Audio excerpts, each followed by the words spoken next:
Kapag naririnig mo ang salitang Godzilla, ano ang unang pumapasok sa isip mo? Alam mo bang may isang kotseng tinatawag ng Godzilla?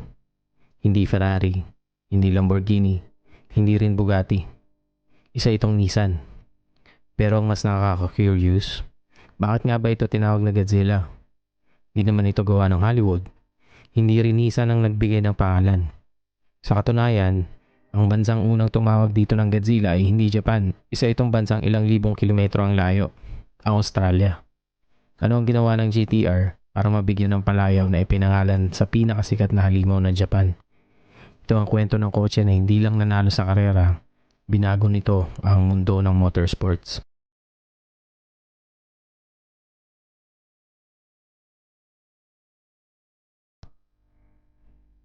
Kapag iniisip natin ang sikat na palayaw ng mga kotse, kadalasan galing ito sa mismong manufacturer.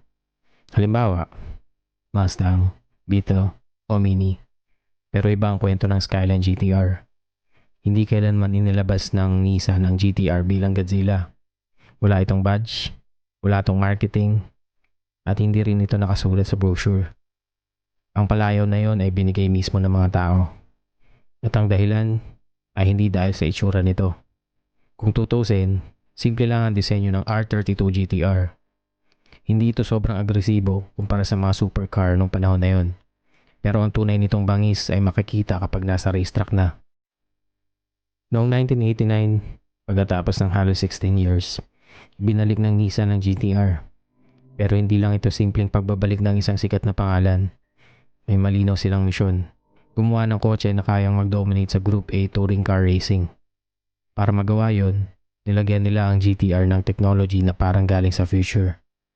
Nasa ilalim ng hood ang 2.6-liter turbo RB26D ETT engine. Isa itong makina na hanggang ngayon ay kinikilala bilang isa sa pinakamatibay at pinakamadaling i-modify sa sasakyan. Meron din itong ATT ESA EETS all-wheel drive system. Ibig sabihin, automatic nitong dinadala ang lakas ng makina sa mga gulong na may pinakamaraping gapit sa kalsada. Dagdag pa rito ang super high-cast 4-wheel steering.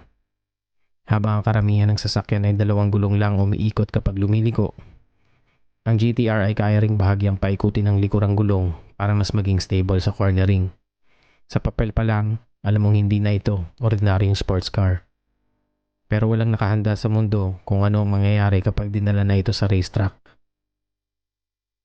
Noong 1990, nagsimulang lumaban ang Nissan Skyline GTR R32 sa Australian Touring Car Championship o mas kilala bilang ATCC. Isa ito sa pinakamahirap at pinakasikat na touring car championships noong panahon na yun. Dito naglalaban ang ilang pinakamalalaking pangalan sa industriya, kabilang ang Ford at Holden. Para sa maraming Australian, ang mga brand na ito ay hindi lang mga kotse, bahagi na sila ng kultura. Pero pagdating ng GTR, tila nagbago ang lahat. Sa unang tingin, isa lang itong Japanese coupe. Pero bawat karera, unti-unti nitong ipinapakita na hindi ito ordinaryong kalaban. Mas mabilis itong lumabas sa mga kurbada, mas maaga itong nakakapag-accelerate, at kahit umuulan, parang walang epekto sa performance nito.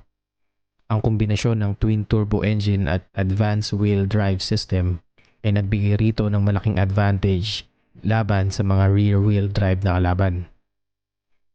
Habang ang iba ay hirap humanap ng grip, ang GTR ay parang nakadikit lang sa kalsada. Hindi nagtagal, nagsimula ng mga ibabaw ang GTR sa championship. Noong 1991, napanalunan nito ang Australian Touring Car Championship. At hindi lang yun, nasungkit din ito ang panalo sa Bathurst 1000, isa sa pinakamahirap at pinakasikat na endurance races sa Australia. Pagdating ng 1992, naulit muli ang tagumpay. Dalawang magkasunod na taon, halos wala nang makapigil sa Skyline GTR. Habang dumarami ang panalo nito, dumarami rin ang mga critics. May ilan na nagsabing hindi na patas ang laban. Para sa kanila, masyado ng advance ang technology ng Nissan kumpara sa ibang sasakyan sa grid. Nissan created a car that destroyed everybody. What was it? The GTR. Like, there's guys that make these things, they jack them up to 2,000 horsepower. They spit fire out of the back of them.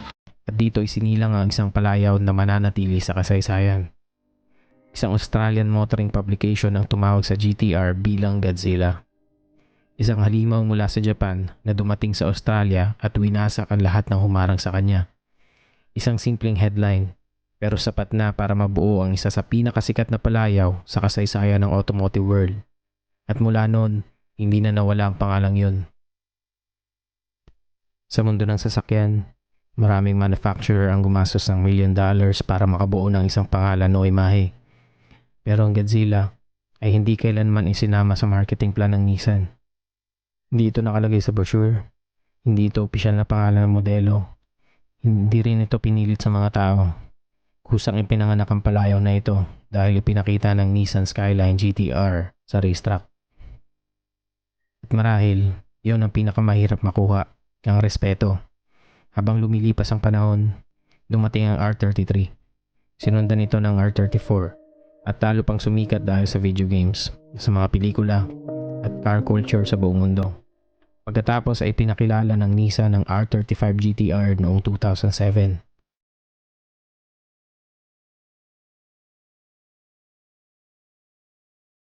With the handcrafted 6-cylinder twin-turbo VR38 engine that can take you from 0 to 100 kilometers per hour in 3.6 seconds. Kahit wala na itong pangalang Skyline, marami pa rin ang tumatawag dito bilang Godzilla. Dahil ang pangalan ay hindi na nakatali sa isang modelo, nakatali na ito sa isang alamat.